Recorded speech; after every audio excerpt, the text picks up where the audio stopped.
ito na tahimik si Jonas. Pakiwari na ubos ang kanyang takot at napalitan ng pagkadesperado. Hindi ako takot sa'yo. Lumabas ka. Magpakita ka sa akin. Magsuntukan na lang tayo.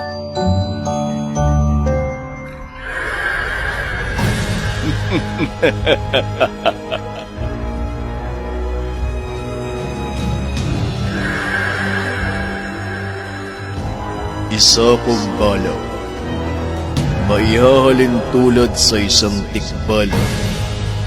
Ngunit magkakaiba kami ng lakas. Napili kita bilang tagapangalaga ng mutya ng balaw dahil wala lang. Gusto ko lang.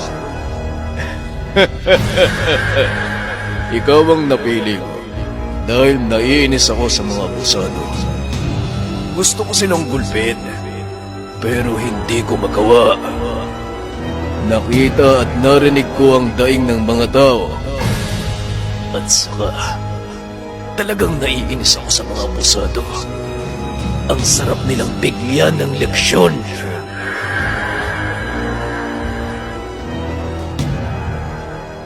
Ang bagay na to ay buhay ko.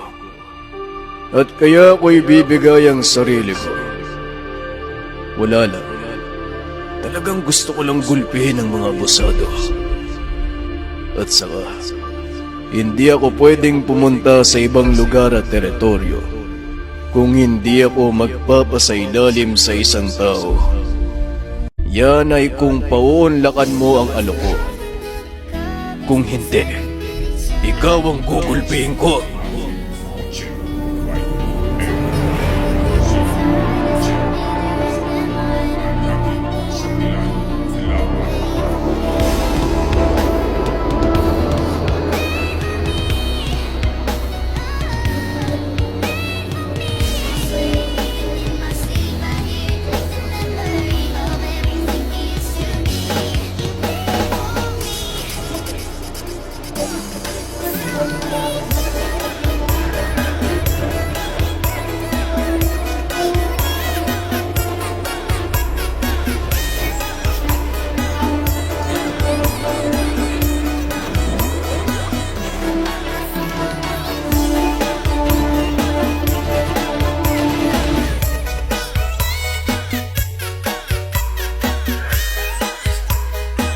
Masanay ka na dahil simula ngayon, iisa na ang ating katawan.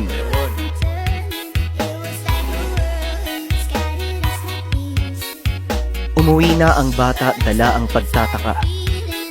Ngunit nang makarating sa bahay, narinig niya ang pag-iyak ng nanay. Ang buong akala niya ay nag-aalala ito sa kanya. Ngunit nang tignan niya ang lugar, may 3 tao siyang nakita. Nasa harapan ni Nanay Lilia. Nagmamakaawa ito sa kanila. Kinabahan si Jonas sapagkat ang mga taong ito, walang iba kung hindi ang 2 tulisan. Kasama pa ang abusadong tanod. Kaunting tulong lang naman, Lilia. Bigyan mo na para wala na tayong problema. Pakiusap po. Walang-wala po kami ng anak ko eh. Wala po kaming pera. May mga gamit naman po sa loob ng bahay.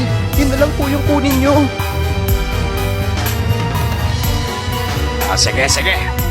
Pasukin nyo yung bahay. Kunin nyo ang lahat ng kaya nyong madala.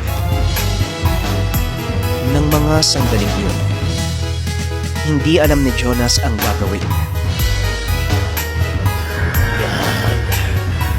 Yan ang hinahanap ko. Yung mga abusadong tao. Sige na, panatan natin. Gulpihin natin ang mga yan. Ano? Paano ko naman gagawin yun? Isipin mong isa kang mandirigma. Ano bang naisip mong gawin? Sasabayan ko.